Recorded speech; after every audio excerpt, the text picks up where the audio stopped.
Hey there, Shopping Maniacs. You're listening to another episode of Shop Talk Show. I'm Dave, tie-dye website Rupert. With me is Chris Coyer. Hey, Chris, how are you today?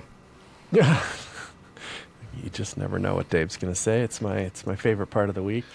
I'm doing just, God, I've never been better, Dave. Yeah, good. This Yeah, day and age, each day gets better than the last. More yeah, gray hair. yeah. Hips work, knees work. It's great. Doing great. Totally, Wonderful. Hey, totally. man, it's getting hot. It's the summer. It's hot webpage summer, and I want to know more. Who can we bring in to talk about hot pages? Well, I'll tell you what. We got Mr. Tim Farnam here. Hi, Tim. How you doing, man? Hey, great. Excited Coming to at be us here. live from Mexico City, which is fantastic. Very cool. Dave and I were just I don't know, breathing out some jealousy because we both have wanted to go there. It's one of those cities right now that feels hot, like a hot page. I mean, I'm joking and not joking. Literally, it's talked about as like a you must go there thing. And Tim has offered to show us around, so we might just line that up.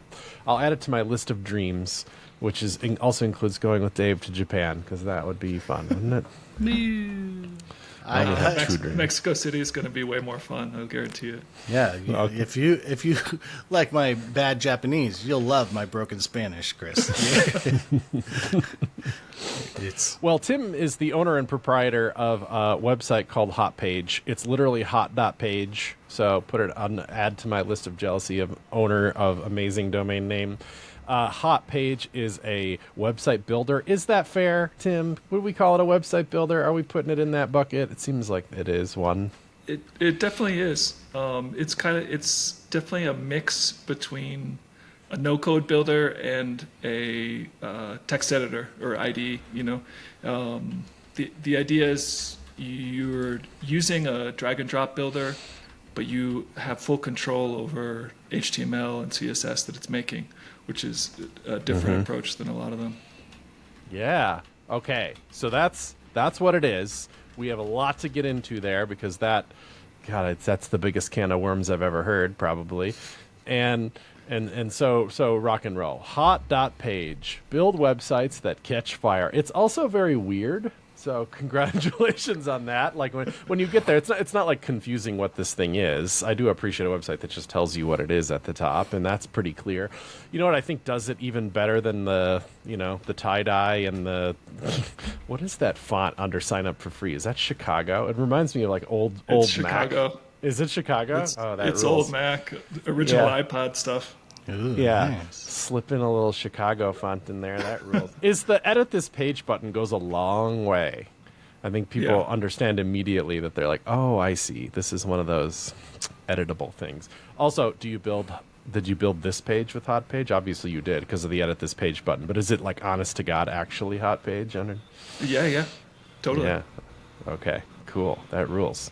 Yeah, click it, check it out. And Yeah. the cool thing about it is it's kind of like works kind of like CodePen. If you hit edit this page, you're literally immediately editing a copy of the page, and you can start to poke around with it, like change things and see how it responds and that kind of thing. All right, so where to start is an interesting place. Let's talk about you a little bit. Now that people already know what Hot Page is, let's figure out why the heck you would build anything like that.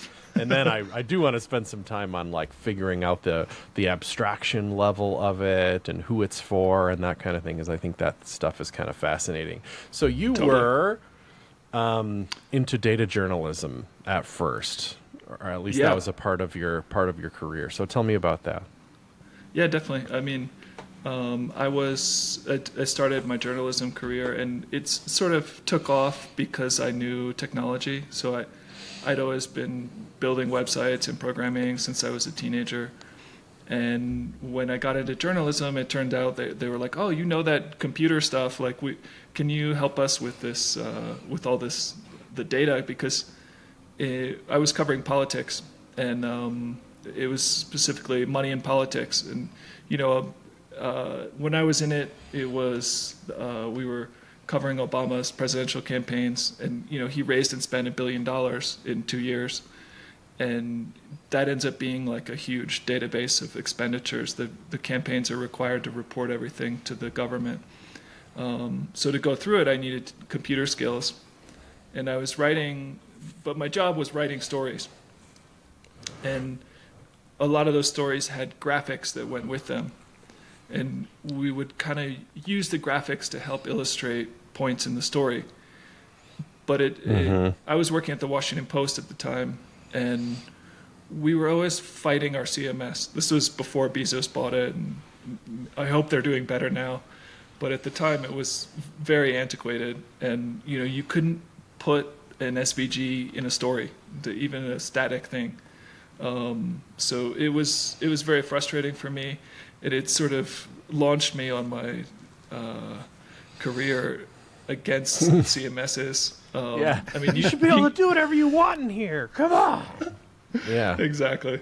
Well, I imagine, like, for data journalism, like, SVG is a useful tool.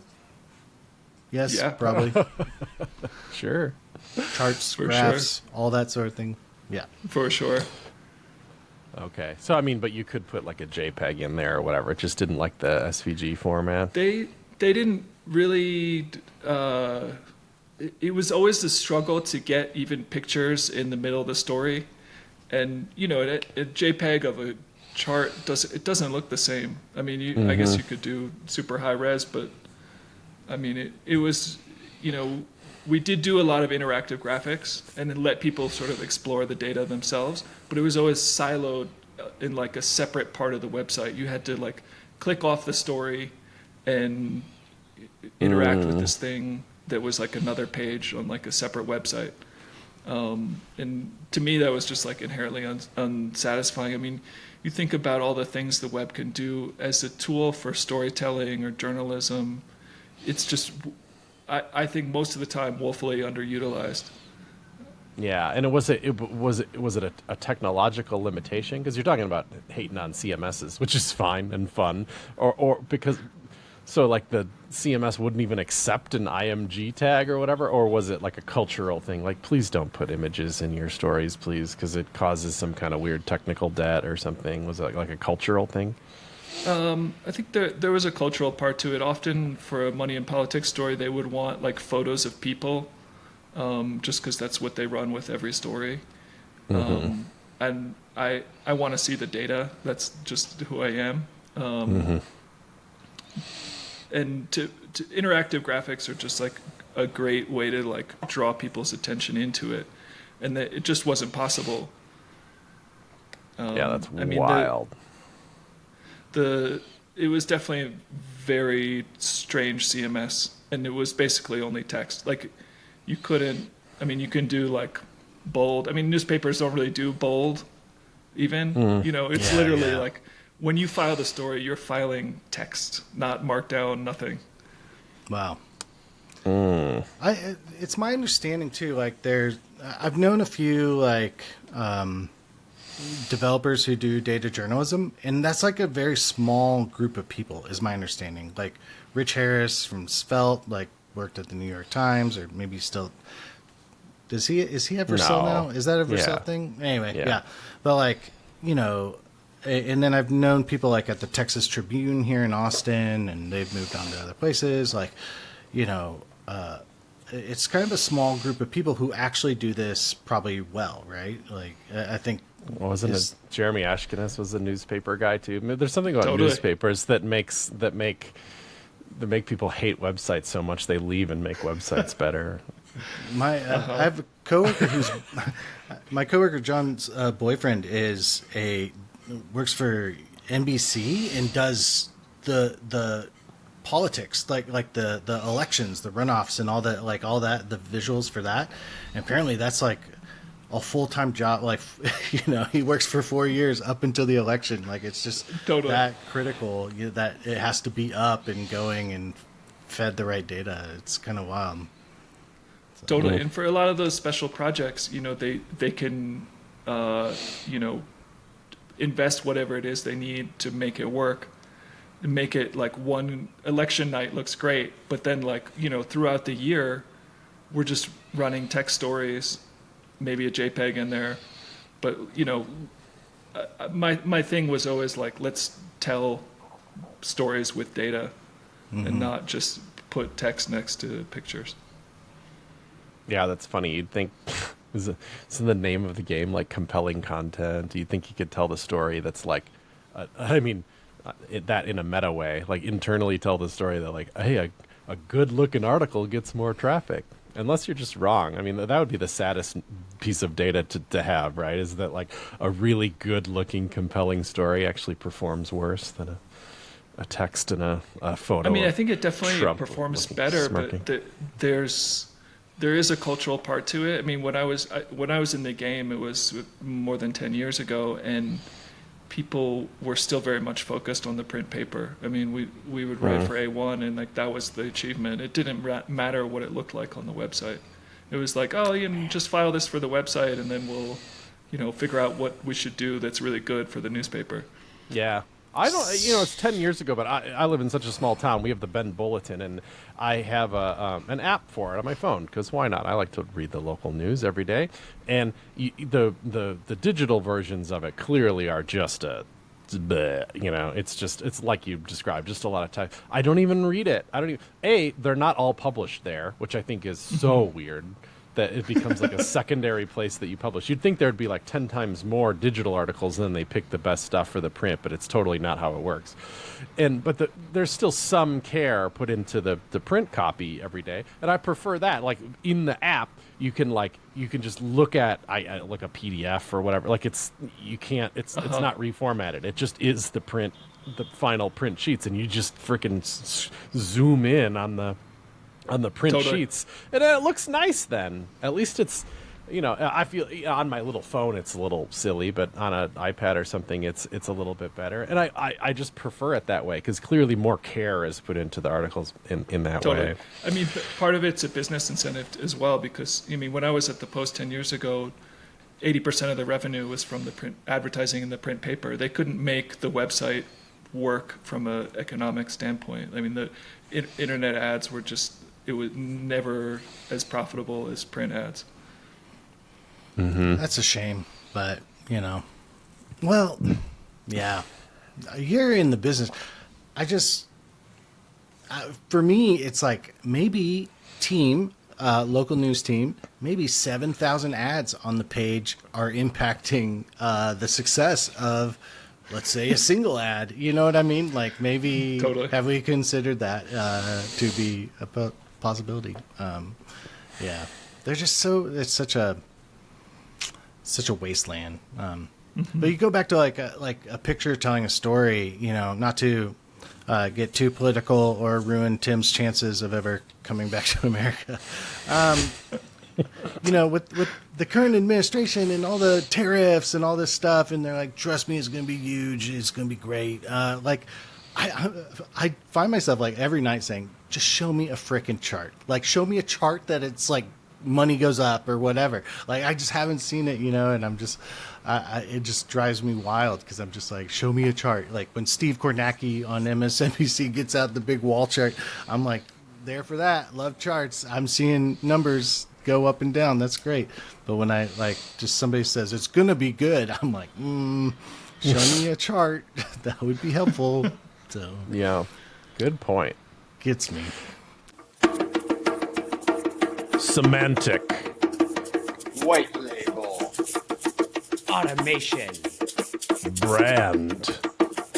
Component. Token Studio. Figma variables. JSON. Nomenclature. Style dictionary. Variant. Color ramps. Scope. Global. Primitives. Tiers. Design. Token. Course. .com. Save 20% off with Shop Talk Show is awesome. Is Hot Page what you did immediately after leaving the Washington Post, or was there some hops and skips? No, I was just became a freelance developer, and I was working on a bunch of different projects, web stuff. I worked on apps. It was I mean, it was hard I always loved technology, and working at a newspaper was kind of a downer because the attitude was like, this is something that's killing our business, and they had for me, it was a lost opportunity. So I was like, well, I'm going to make something of a career in tech. So that's what I've been doing, mostly freelance. Yeah, I suppose you need to get some app experience under your belt, because Hot Page is certainly an app, right? You got to Totally. log in. You got data. You better take care of that data.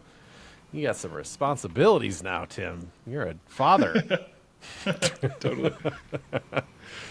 Okay, so then eventually you get this idea. Where's the idea come from, though? Is it pretty directly from the newspaper days, or is it like I see a market opportunity here, or this sounds like fun, or what's that about? I mean, I wish I thought more about the market opportunity. I mean, on the face of it, it sounds like a good business, but hosting websites is pretty profitable, and the margin's great.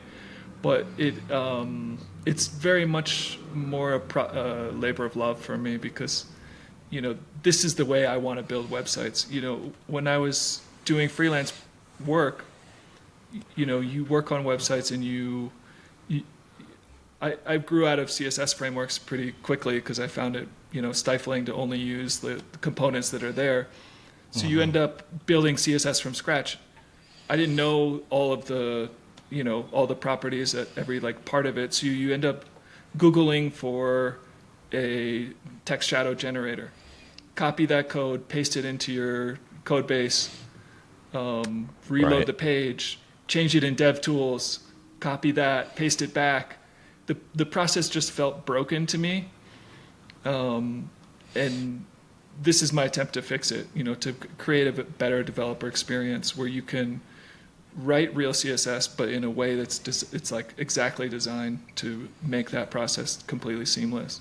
Yeah, it's funny that you could have gone the other way, if you could have got more into CSS libraries. If you're building a drag and drop page editor builder thing, I could see the incentive as being very high to be like, you're just going to get the CSS that I give you because I need it all to go together and look really nicely. You could have made it look very corporate friendly or something like that, offer very little control over that kind of thing because you're intentionally, reining in the design of it. This, Notion isn't, have you ever used Notion? Notion's not it's not a website builder, but it kind of is a little bit. You write some text, Totally. You drag some images in, you can do columns and stuff like that. And they do give you some design control, but it's very constrained. There's not even a color picker. You get 8 colors or something, and that's it. And they're gonna work. So it's kind of like a builder like that, but it's the exact kind of opposite approach. You get to pick that stuff when you're making an app like this. And you picked a certain way. So maybe we could get into that a little bit. Yeah.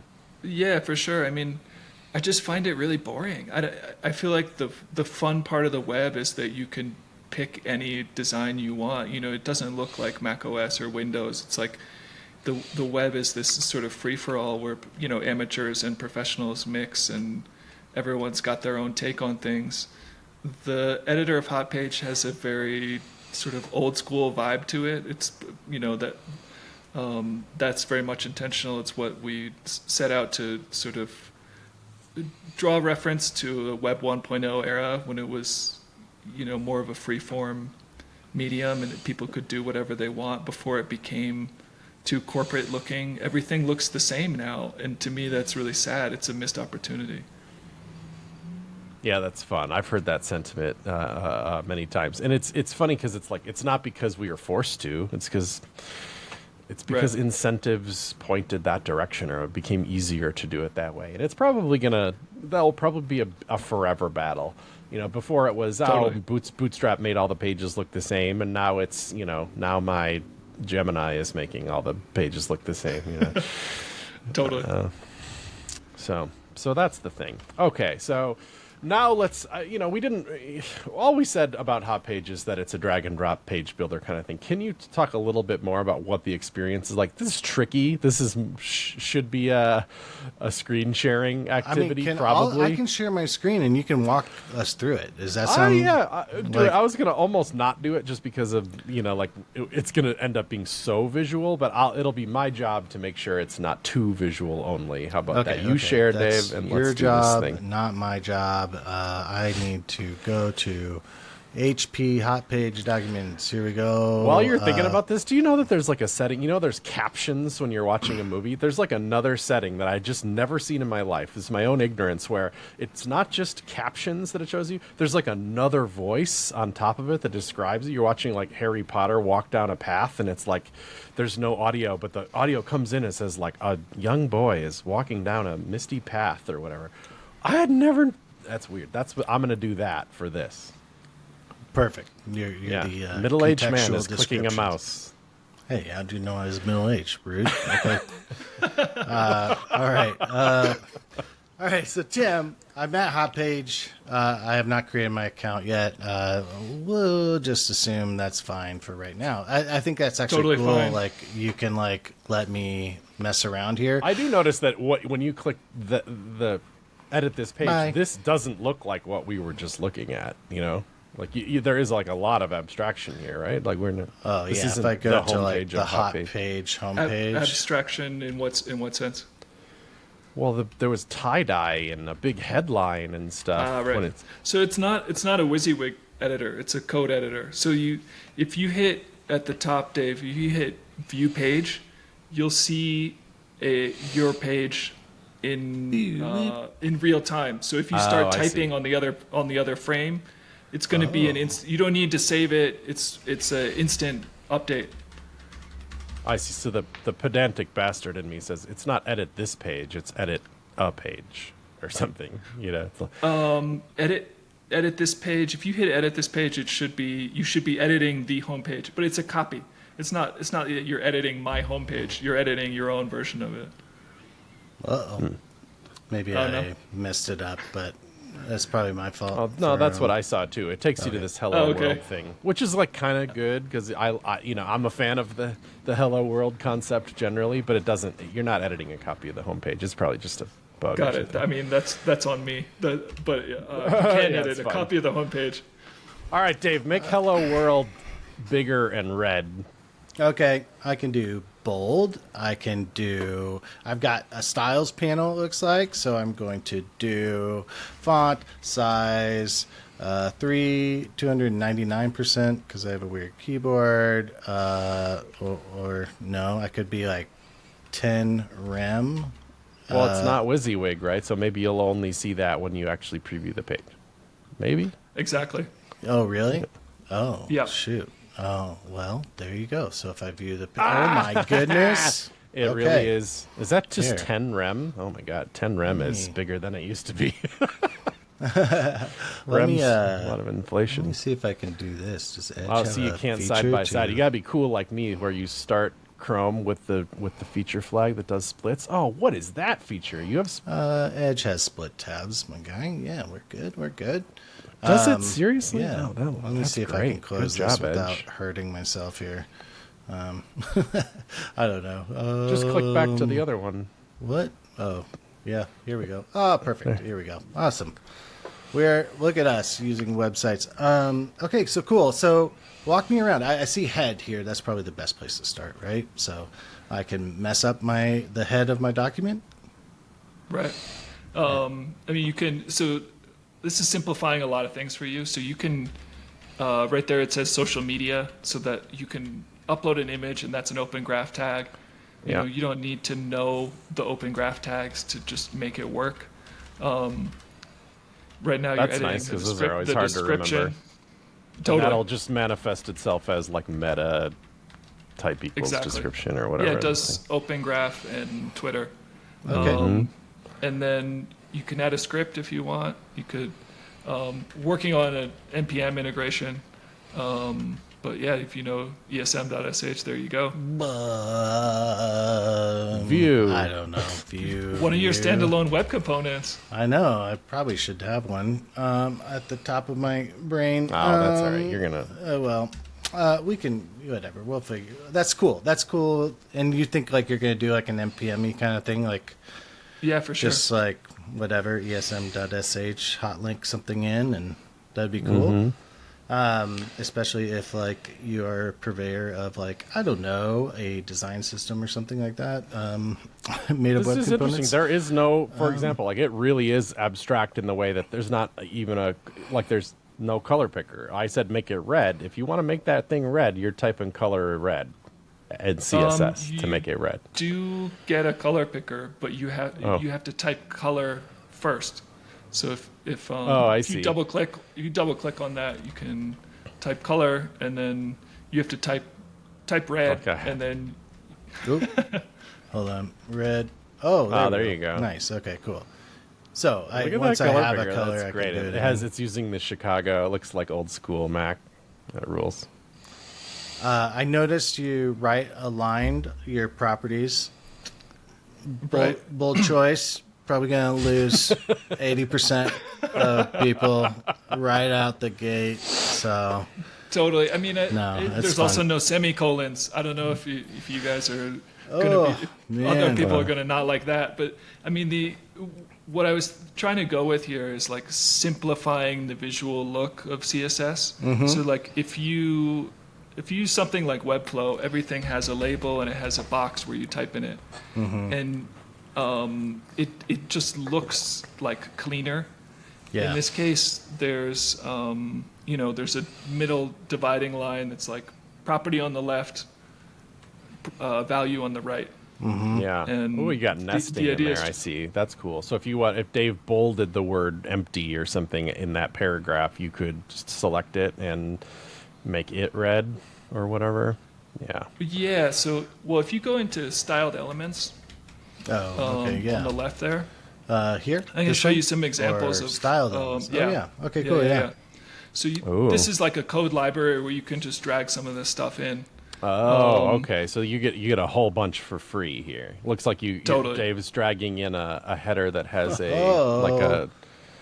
has a hamburger menu on it. Yeah, Totally. I This mean, is our it's- news site. This is our local news Oh website. wow, it looks great. Yeah.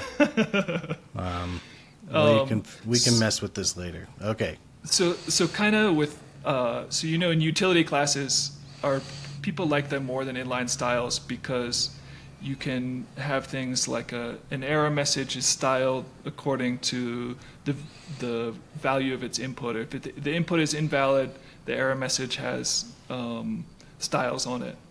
And Yeah, you can what do state stuff. Like a class can Exactly. represent a hover state.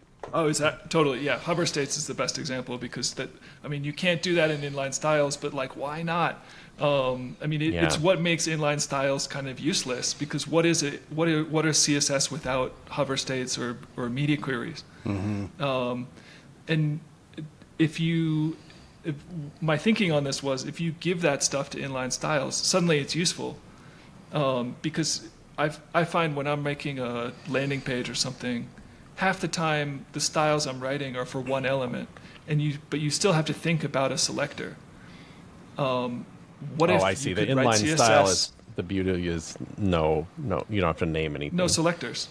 Yeah. And I think it's great for beginners too because you don't have to think about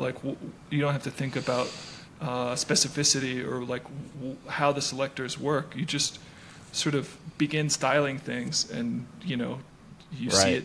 Right. You see the should result. Think about just for the future. Chris is my little thing where you can just drop a style tag into any DOM element and use @scope, and then you get the same little benefit. No naming, Totally. no selectors, but Totally. it's not as supported everywhere just yet. But next year, big year for I scope. would have loved to use that for the implementation of inline styles. As it is, we're sort of wrapping it in an ID, and it's definitely not as clean as scope styles. It would be amazing to use that. Okay, so now we're looking at, so you have a bunch of control over any particular, what do you call it, like a node, I guess? Like when you've clicked onto something, which could be a header or one of these components or whatever, you can edit attributes, you can edit styles, and you can edit now JavaScript as well. So that's kind of neat. So Dave's adding a click handler. That's another thing that's sort of out of fashion is inline event handlers. To me, it's not in JSX. great, it's not. We're ripping those Totally. babies. Totally. Do we get event it's just target? We do, right? Yeah, but you don't need the event at the start. Okay. It's just event. Just in event an by event default. handler, it's event is a global Is it really? variable. Oh my You God. could actually do this. You can do this dot style. Okay, that's great. That's even better. Cool. There we go. All right. Oh my God, Dave! This is like CSS riffing. This is CSS ripping to the 2025. next level here. This is Edition. cool. Yeah. So all right. I can add inline styles, right? I can make the logo bigger, right? Like scale 1.5. Ta-da! I can make the logo bigger. I can make it pink on hover or click. This is going to appeal to like Dave is ripping around this UI, right? So he because he knows CSS, this is going to be very appealing in a way. Yeah. Totally. Yeah, I think it's much easier for people who know CSS. If you don't know it, then you're not going Yeah. to get it. And that it's been a little bit of a challenge in the marketing and finding the audience for this thing because people who know already have their ways of doing it. People who don't know don't want to know. So it's really for designers who write CSS already and maybe don't want to have to worry about some of the more technical aspects of like deploying code. Well, that's or it. You get a beginner lot more programmers. than just making a website. It's hosting your website as well, right? Totally, exactly. It's funny. I make a design system library, and it seems like one of our challenges is, people just want to do it, and they weirdly like don't care about this stuff, but this stuff unlocks so much potential just to just modify it, just mess it up, dude. You don't like it, just mess it up, change the color, I don't care, so it's like this, I don't know, I kind of like the, drag the brick in and then break it, man. That's great. So Exactly. And here, So a lot of editors, you get blocks. This isn't anything new. You get widgets, or in WordPress there are blocks and there are components and other things. In this one, you get stuff, they're components, but you can break them apart, like you said. Just edit it, start modifying stuff. yeah. So this is cool. I'm okay. This is kind of where I'm maybe going to derail the whole conversation. Let's go. I'm noticing a dash here. Are we talking web components? This is web components. For sure. For sure. Oh, best one. Yeah, I guess walk us through that technological choice. Other than you don't need a whole ass web pack under the hood. What was the technology choice there for? I don't know, just why web components? Yeah, I mean, I think HotPage in a lot of ways is it's a web components playground. I mean, you're editing just the idea is your own bare metal, right? So you're just using real HTML elements. You can set attributes. You can set styles on them. Web components take elements to another level. You get it's basically custom functionality from an element. And it's just an element. Just by changing the name of it, it becomes something special. Mm-hmm. So this is really, it's made for web components, really, which is, to me, very exciting because I like vanilla JS web components. No, that's Nice. So you can edit that, so that H1. Can you just click H1 there, Dave? And then could you have called it Dave-H1? Does it give you that level of? I can just type in my own HTML. Yeah, you can change the tag name for sure. Yeah. Okay, cool. That's good to know. So then, if I linked up a script, we saw that UI earlier, and that script was booted up a web component that was called Dave1, then it would just work, right? Yeah, for sure. Yeah, I see. I lose kind of the H1-iness here, right? The heading kind of disappears when I make it not a heading. So that's actually kind of cool, right? As you would expect, right? Yeah. I mean, it's no longer a heading. It's a Dave's H1. This is a section heading, but then when I do Yeah. that, it's just nonsense. That's, yeah. That's cool. One thing I did want to kind of mess with was this sort of like headings library. I mean, like I can just kill this H1. How do I delete? I just click and say delete, right? Yeah, delete. Cut. Cut. there's a- Yeah, cut. Mount. Okay, cool. Oh man, the mock turtle story. Our news organization is really coming together. Maybe we want that in Maine. Maybe we could put that in Maine if we wanted to. Well, speaking of news, though, this is like in targeting customers and stuff. You're not. I mean, I don't know. I guess you could kind of make a blog, but what I think about a blog is like you need a CMS-y type of thing to hit publish, and there's an RSS feed and all that stuff. This is not for that yet, right? It's kind of depends. There's no CMS built into it. I mean, there's a million CMSs out there, and this, I didn't want to just make another CMS because there's a lot of choices in that, and it wasn't my focus. And you can run a blog with it. I'm using it for my blog. I'm a developer though, so I like to customize articles with more stuff than just Markdown. So for me, it's an art-directed blog setup where each page is totally different than the one before, Exactly. right? Yeah. Totally. I mean, it's great at some projects. If you had a blog where you're posting 5 posts every day, you probably don't want this. If you do 1 post a month and it's highly art directed and you have interactive graphics, it's great for that. I'm building a web components library right now, and you can. I'm making the pages for the components, and I make lots of widgets for people to like change the attributes and explore how they work. And I'm doing all that in a hot page, and to me it's as easy or easier than actually writing code, because it is writing code. It's just in a nicer interface. Right. Yeah. That's cool. There's like the hotly anticipated new Web Awesome frameworky thing that's got full of web components. Wouldn't that be cool to just, Totally. where you're picking is that what that is up there? That it says styled elements and it has a drop down. What's in that drop down, Dave, on the top left? Is it like different libraries? So this is our code library. So right now it's pretty empty because we're sort of just beginning to flesh it out. Oh, you might not be able to see these.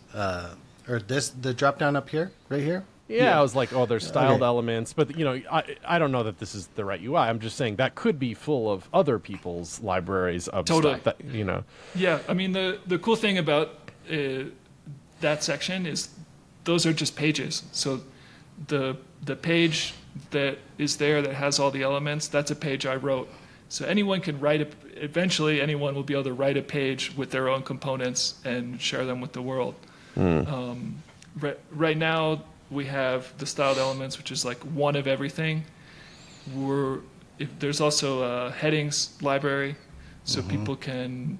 It's just 50 different H1 styles, and you Nice. can use that and get inspiration for like however you want your H1. oh, look at to that! look. There So really if is you, a if you million. had a of them. blog where every page looked different, this is like the perfect tool for it. This is Yeah. like, can I like drag these over under here and take it over? Or is there a way to do that, yeah. or do I have to like cut them? Yeah. You should be able to. Go here. Oh, okay. I'm gonna cut, and then maybe I need to clear it out first, huh? Totally. Delete, cut. Here, sorry. I'm gonna. You should be able to drag like a circle or a square and delete all of them, or hit Command A. Oh. Oh my You gosh! thought of everything. Okay. So I can just drag this guy here, go boom, boom. Awesome. Oh, Now, that's What nice. is that? What is that website about the 404 media? Yeah, look at me. I'm like 404 friggin' media over here.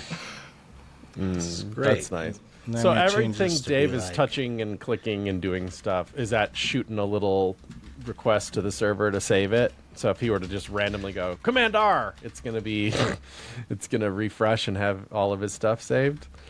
Yeah, totally. Yeah. And it's if you look you can't see it right now because of his split screen setup, but your web page is running on a different domain. So if you So when you create a site on Hotpage, it'll be like davesite.hot.page. When you use the editor, it's hotpage.dev. So you get, with your own origin, you get full control of the JavaScript. You can do whatever you want, and it's totally safe. Getting those updates from the editor origin into your own origin is a little bit of a you bit might of magic. consider a different domain, like a little hotpage.website or something. We just had a little trouble with that at Code Menu for cookie sharing and resources and stuff. There's a little bit of nefarious crap they can do at subdomains of your real domain. Anyway, Right. just to think about, You know. can, yeah, I mean, the way this works is there's, you guys know about CRDTs. It's a conflict-free resolution data type. Right, it's Just like a basically YJS competitor, right? Like there's kind of like two different real-timey things, and that's one of them. Right, so YJS is an implementation of a CRDT. Oh, it So is this not is a actually, it's the one that, yeah. There is two different yeah. So types, but YJS is the CRDT one. Got it, yeah. Yeah. So you can, this is using YJS. So Why? Isn't it usually for two people working at the same time? Can I work with Dave in real time or something? Not at the moment, but it's built for that. So at some point, next couple months or year, we're going to be releasing the like multiplayer editing for web pages. Wow. So you guys can go in there and start editing the same page. Then you it should, definitely like, need some CRDTs for resolution. Totally. Yeah. Totally. This is really cool. And then, so we got some styles is kind of that thing too. We've got, so my pages will stay there. So- Elements are like HTML So elements. you just hit on pages. Pages are your own pages. So you can put any page inside another page. So if you if you wanted to make a header, you could then drop that header into this page. I mean, that's the only way to, if you wanted to run a blog, you could actually do it in here because the blog is mostly a header and a footer. Yeah. And you can have your header repeated on your entire site. And that's really that's easy to do. clutch, right? That's cool. So, what would the header be? Would it be what would you call the thing that's a header? An element? It's a page. Or It's just page? another page. Okay, so it's HTML includes. They're I Exactly. love it. They live Oh, on. Exactly. We They did live it. on and hot page. That's cool. How do I make a page? Is that like with an account? Probably gets easier. No, you can actually do it if you hit. Hit publish. Oh, we're going live. Now you have a site. So click where it says new site. New site. Okay. So then you Oh. can make another page. Okay, so I could just make like whatever. This is header or whatever, right? And then, or I just call it header, right? And then I Yeah. can include that like little partial in my other pages. Cool. Interesting now. Okay, cool. Yeah, so I can go to pages, and then I go to header, and I can pop it in here. Oh, okay.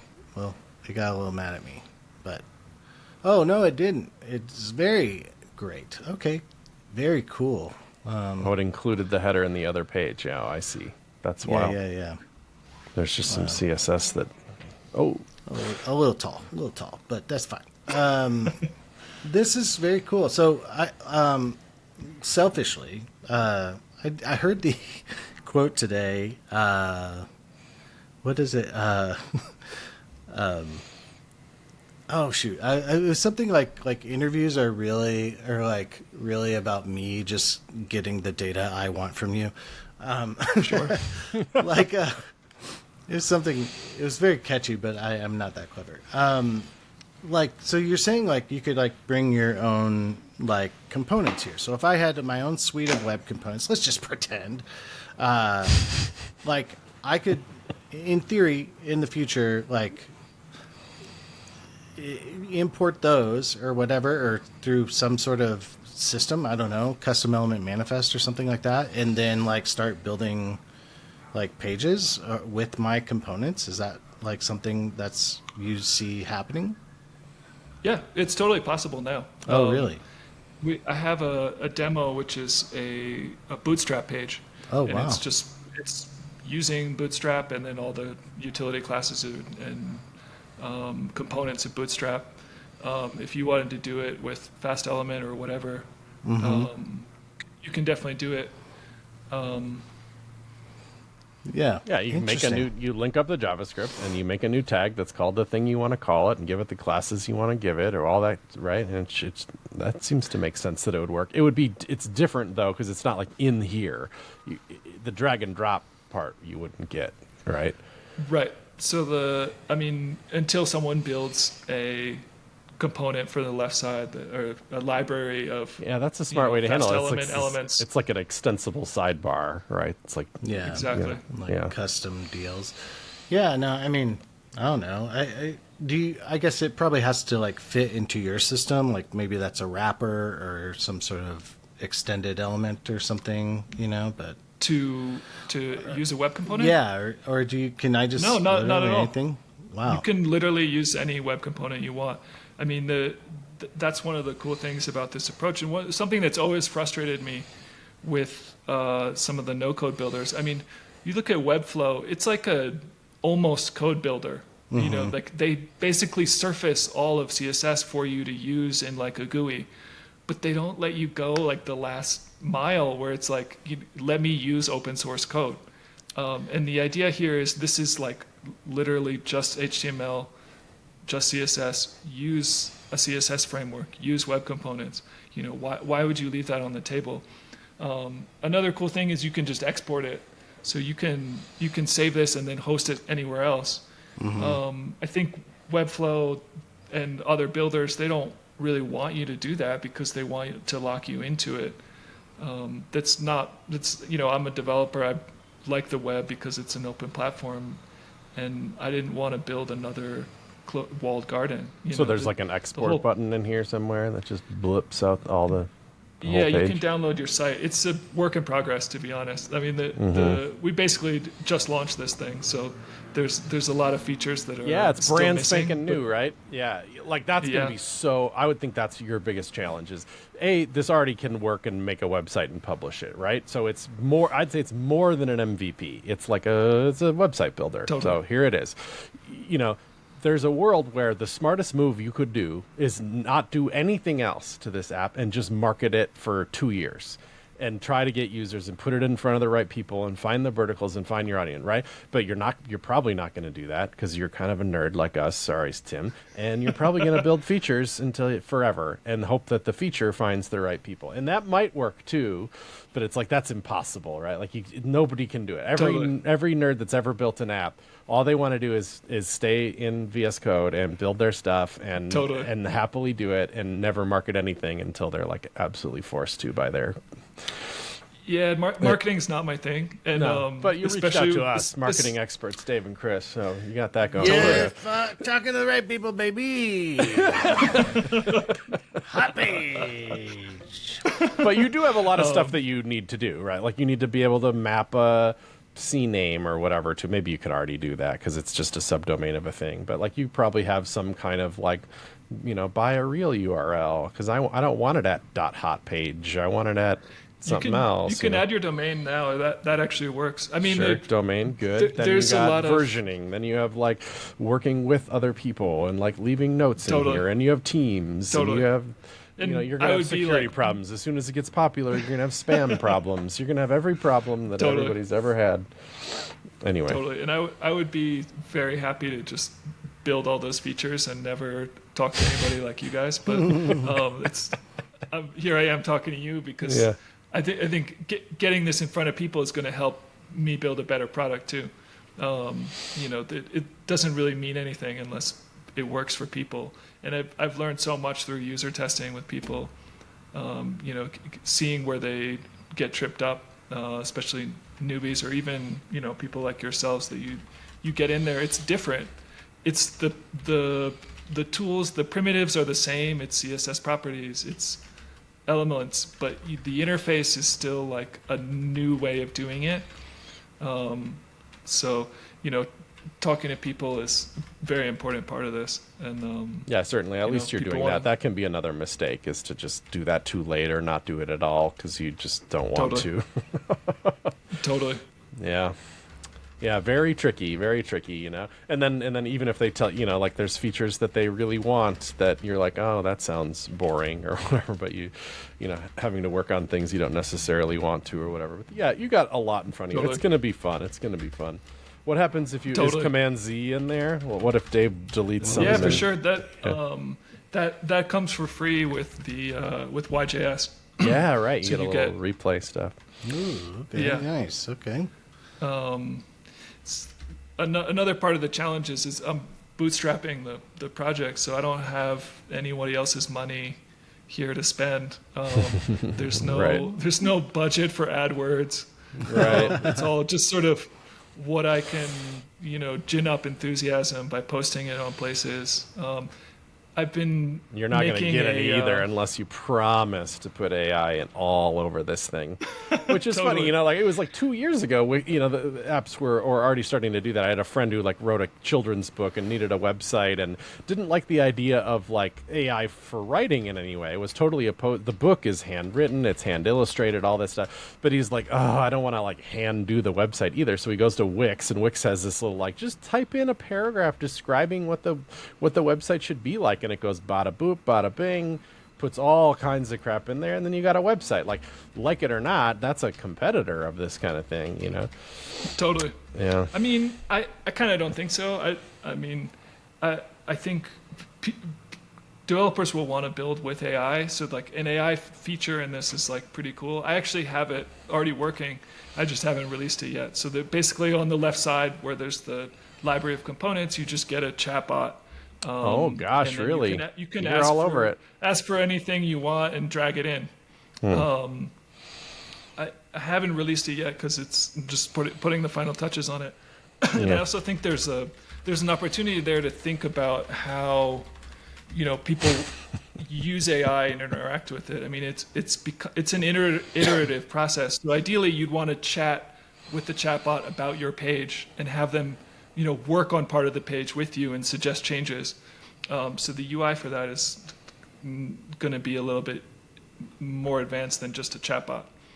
Yeah, that's the forever challenge with AI. Trying to how? Yeah, cool. AI exists. Totally. What are you going to do with it? Because it's Totally. a text area is about the least you can do with it. There's got to be something cooler. Totally. I you know, it's fun. I hate when people are like, "Oh, it's good for prototyping," because it's like, what you mean by that? You mean like it's not good for everything? But the prototyping vibes here, I feel, are off the charts. Like Totally. like the ability to just rip. You know, like I'm having fun right now. I'm just, you know, and I like you said, not to denigrate like Webflow. Like they've sponsored the show before. They're wonderful. I love their money. But you do lose this control. Like you don't get the tree, you know, and not that Totally. you have to commit to the tree forever. But like I see what's coming out of the machine. Does that like, and that makes me Totally. feel pretty good. You're doing some RoboClass behind the, you know, for the styles and stuff, but yeah, I see why you did that, you know, but I think like I see what's happening. I see the elements, I see the semantics, I see like that's not hidden from me, that's not obfuscated. I think that's super cool from a like, I don't know, just how are we going to build something together? How do me and my designers kind of look at something together and come up with an idea, you know? And like you didn't have to learn the interface. You get on Webflow, you have to learn the Webflow way of doing everything. Quite literally, we And- hired somebody to do it because it's so like specialized. Like, Totally, Yeah. totally. yeah. And the other thing is, as you're using this, you're getting better at CSS and HTML. So your skills are portable to your next project, even if it's not on Hot Page. To me, that's like a really important feature. If I were going to learn any web editor and I didn't know, I would learn Hot Page just so for the next project I could graduate and do it without it.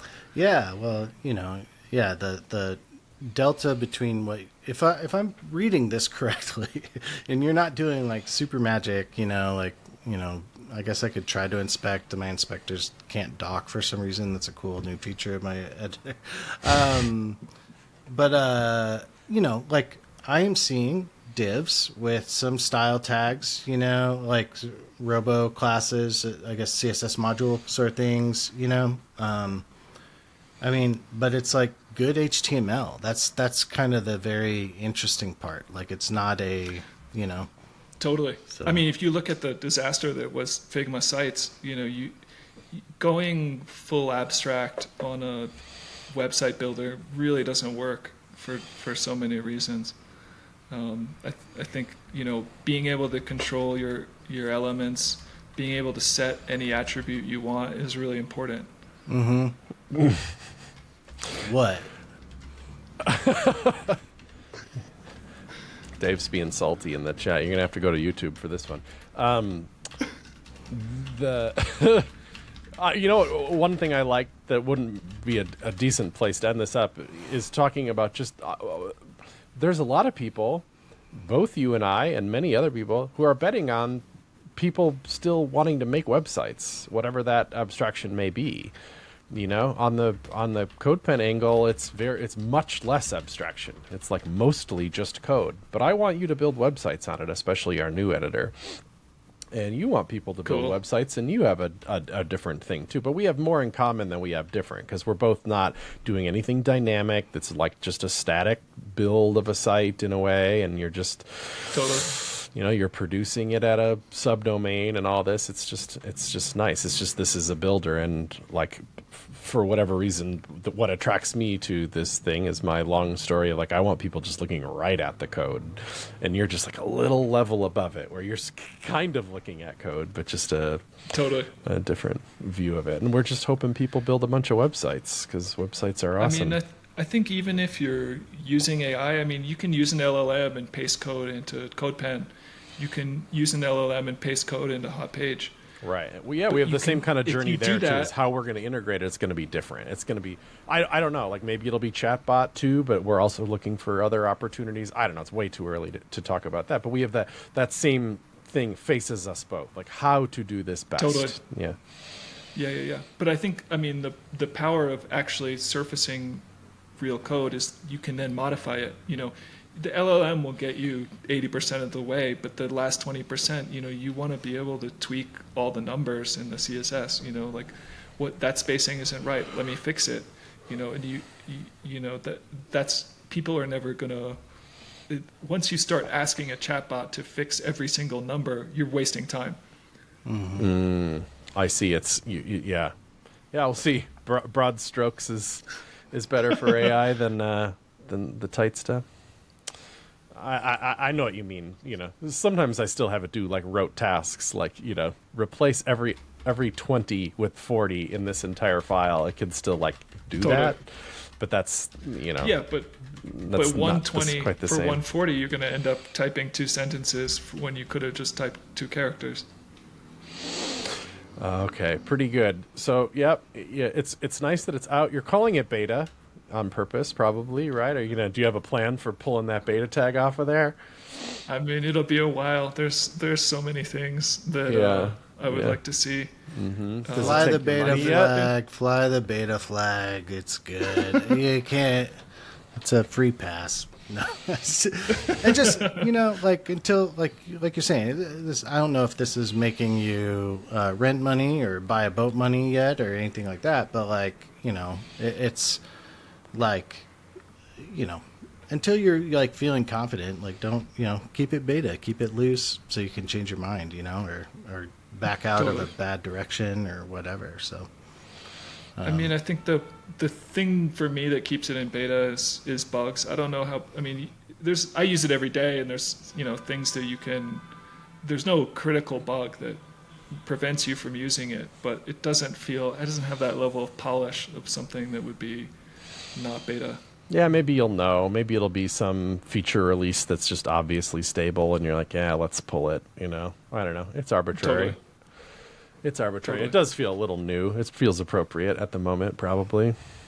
Feels fresh. I like the vibe too. This little kind of two-tone thing.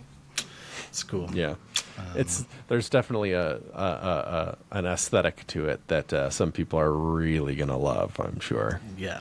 Totally. Yeah, we've had great feedback on that. I'm working with a really talented designer here in Mexico, and he loves 1-bit or 8-bit video games and pixelated stuff. So it's been a really cool collaboration with him to like explore that aesthetic. And you can't overdo it, obviously. I mean, we're not trying to make an 8-bit video game. We're trying to make an editor that sort of fades into the background and it lets you be really productive. But at the same time, you know, why not have a little bit of fun with it? It's funny, is it like looks, it feels very, it's clearly like an SPA or whatever you want to say. Like if you're not, the page isn't, but it's old school while being super modern at the same time. It's almost like a weird feeling. Totally. Yeah. Totally. Well, all right, Tim. You got any other things you want to make sure we hit on this? No, I mean, come check it out. Hot.page. We're a hot page on Blue Sky. We got a discount code for the Shop Talkers, Shopomaniacs. Awesome. It's just Shop Talk. Get 50% off. Just Shop Talk. For a year. You heard it here. 50% off for a year. That's an incredibly generous discount. Thank you, Tim. Yeah, for sure. Check it out. And thank you guys for the show. I mean, I've definitely learned a lot from listening to you guys over the years. So it's a real honor to be on. Yeah, cheers. You're welcome. Yeah, thank you. And I mean, I don't know. I've been riffing here pretty good. Didn't hear a single word y'all said for the last half hour. I don't know. That was fun. You know, like when do you leave your job or like close the laptop and be like, that was fun? You know, like that's fun. So that's cool. Cool. I don't know. Yeah, I mean, I've had to use no-code builders, and that's never the feeling I have. It's always like, why can't I do what I want to do? Well, and like, if you see like component-driven design and development becoming kind of more about assembly, you know, like, you know, to be frank, I've encountered people who like couldn't even bootstrap their way out of a box, you know, like, and you know, a tool like this probably would have helped them out, you know, like, totally. But then just having fun, like dragging stuff, building, like that's a interesting mindset, especially again, like if I have my own components in here, that's kind of super fun, you know, or if I have shoelace or, you know, you have great components here out of the box, but, you know, just kind of, you know, these kind of component frameworks that people kind of gravitate to, you know, I don't know, Shad CNs and Tailwinds and whatever. Don't do those, but no, but just like, you know, people gravitate, they want off the shelfy things, you know, so that's totally. Yeah. All of that's possible. You know, it's any off-the-shelf thing, not just what's built into it is what's cool about it. I mean, HTML causes a lot of problems for beginners. You know, like you are writing in a text editor, you have to write closing tags. Yeah, you know, I was going to say you can't not close a tag in this app. And exactly, which is kind of all hell cool breaks loose if you don't close a tag. And beginners get really confused about that stuff. I mean, it's just sort of taking some of that annoying boilerplate off the table so people can play with the primitives and have fun with them. I mean, like you said, it's like the process of building is actually like really, you know, a great sort of flow state you can get into when you're just sort of creating. Yeah, it's just, I don't know. It's a fun way to build a website. It's like the thing I know, but different. So that's cool. Well, thank you so much for coming on the show. For people, you kind of already covered this, but for people who aren't following you and giving you money, they go to hot.page and use the coupon code ShopTalk. Thank you. That's pretty rad. And then how can they follow you personally? Just hot.page, or you got personals? Hot page on Blue Sky. Okay. I have we have a mascot for Hot Page, which is a flame. Okay. There's sort of like a spicy personality to it. Okay. All right. So they're the ones tweeting. If you see anything weird, it's not me. It's the flame. Fair enough. Yeah. It's a pixelated flame who's kind of depressed. they have a lot of ennui about the state of the web and the world and the big tech and the billionaires. So they're expressing their frustrations on Understandable. on our social media. Understandable. All right. Well, cool. Well, thank you so much for coming on, and thank you, dear listener, for downloading this in your podcatcher. Short it up, and let's help you find out the show. And then join us, all of us, in the Discord, patreon.com/ShopTalkShow. Chris, you got anything else you'd like to say? Oh, I'm just going to drag in shoptalkshow.com.